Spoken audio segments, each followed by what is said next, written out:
Bismillahirrahmanirrahim. Assalamualaikum warahmatullahi wabarakatuh. Nah, di kesempatan kali ini saya diberikan tugas oleh dosen saya dengan mata kuliah kecerdasan buatan. Nah, tugas ini adalah tugas final saya. Saya menggunakan metode clustering Kamin. Nah, mau tahu bagaimana clustering Kamin?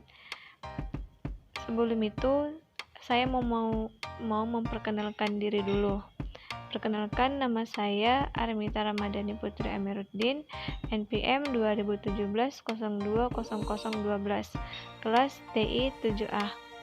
Nah, sumber yang saya ambil yaitu dari link yang ada di bawah ya, dan PPT-nya dari Universitas Putra Indonesia. Lanjut aja ke pembahasannya. Nah, Kamin algoritma clustering. Dalam sistem klasifikasi terdapat dua jenis klasifikasi, yaitu yang pertama itu superfit classification dan unsuperfit classification. Clustering dapat dianggap yang paling penting dalam masalah unsupervised learning. Sebuah cluster merupakan kumpulan objek-objek yang sama di antara mereka dan berbeda pada objek dari clustering lainnya. Clustering algoritma dapat diterapkan dalam berbagai bidang, misalnya 1. Pemasaran, 2. Biologi, 3. Perpustakaan, 4. Asuransi, 5. Perencanaan kota. Nah, klasifikasi. Clustering algoritma dapat diklasifikasikan sebagai berikut. Yang pertama itu exclusive clustering, kedua overlapping clustering, ketiga hierarchical clustering, dan terakhir probabilities clustering. Nah, selanjutnya, Kamin merupakan algoritma untuk cluster N objek berdasarkan atribut menjadi K partisi, di mana K lebih kecil dari N. Secara umum, Kamin clustering merupakan salah satu metode data clustering non-hierarki yang mengelompokkan data dalam bentuk satu atau lebih clustering atau kelompok. Kelemahan Kamin. Yang pertama itu, bila jumlah data tidak terlalu banyak, mudah untuk menentukan cluster awal. Jumlah dua cluster sebanyak K harus ditentukan sebelum dilakukan perhitungan. Selanjutnya, tidak pernah mengetahui real cluster dengan menggunakan data yang sama. Namun, jika dimasukkan dengan cara yang berbeda, mungkin dapat memproduksi cluster yang berbeda jika jumlah data sedikit.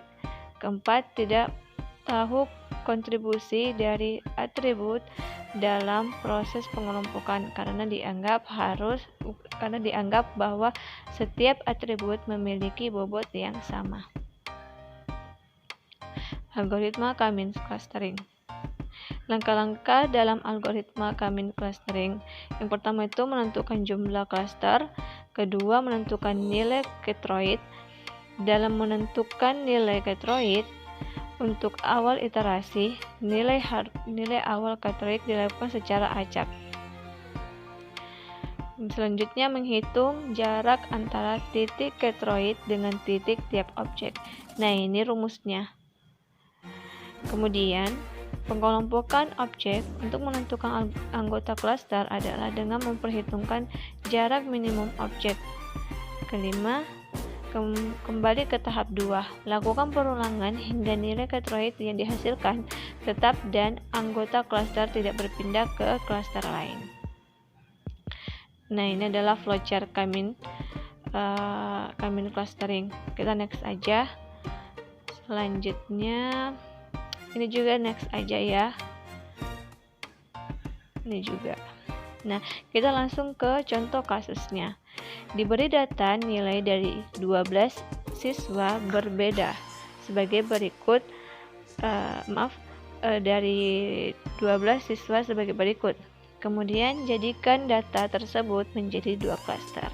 Nah, mungkin teman-teman bingung apa itu 2 klaster.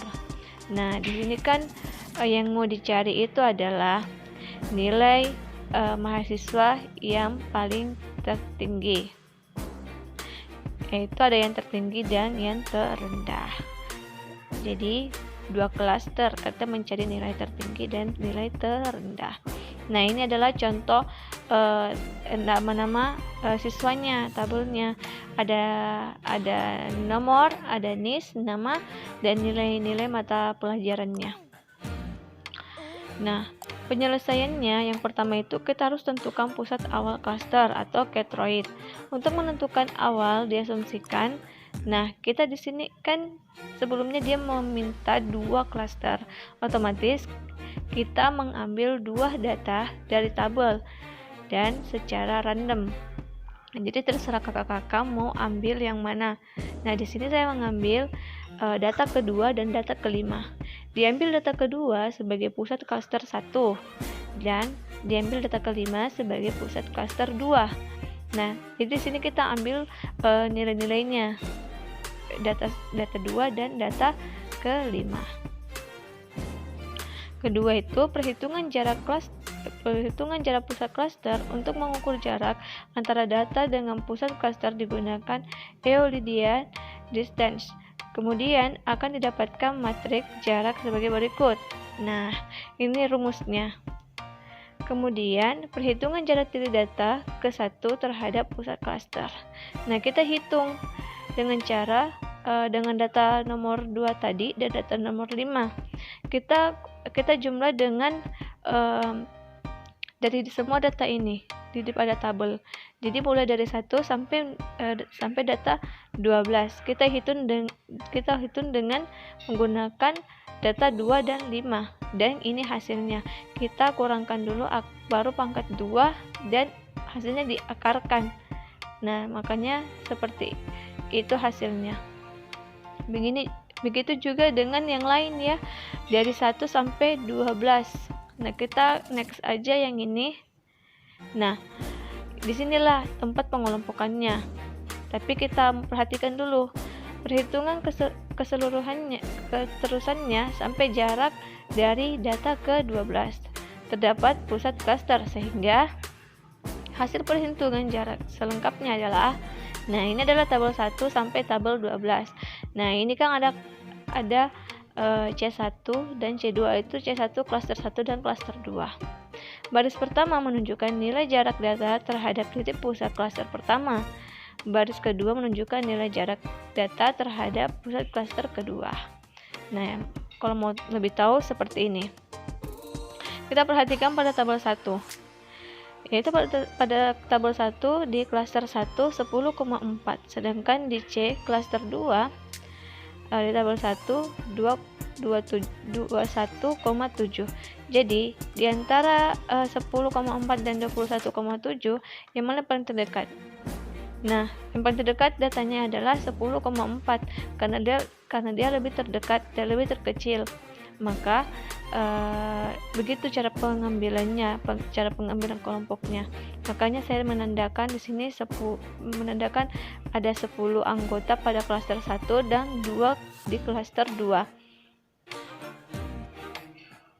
Nah, selanjutnya penentuan pusat klaster baru. Nah, karena C1 memiliki 10 anggota, maka perhitungan klaster baru menjadi, nah, di sini kan 10 anggota di klaster 1. Nah, dan apa saja, yaitu anggotanya 1, 2, 4, 6, 7, 8, 9, 10, 11, 12. Nah, kita ambil data-data yang sudah saya sebut tadi, kemudian per 10 karena 10 anggota. Begitu juga dengan klaster kedua. Nah, kita cuma mengambil data yang ketiga dan kelima aja. Nah, perulangan langkah kedua hingga posisi data tidak mengalami perubahan.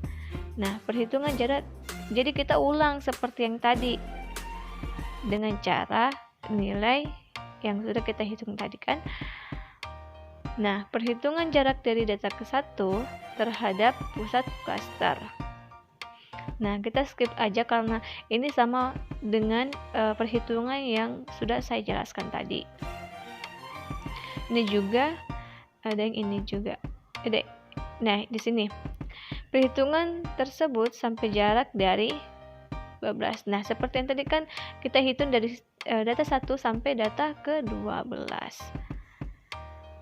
Nah, langkah pengelompokan data kembali sehingga dihasilkan matrik yang misalkan dengan G2.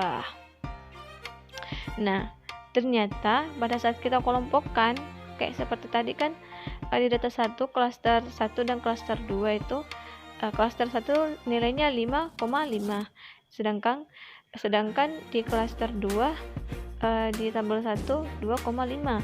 Yang paling terkecil adalah 5,5 karena dia lebih terdekat di data pertama.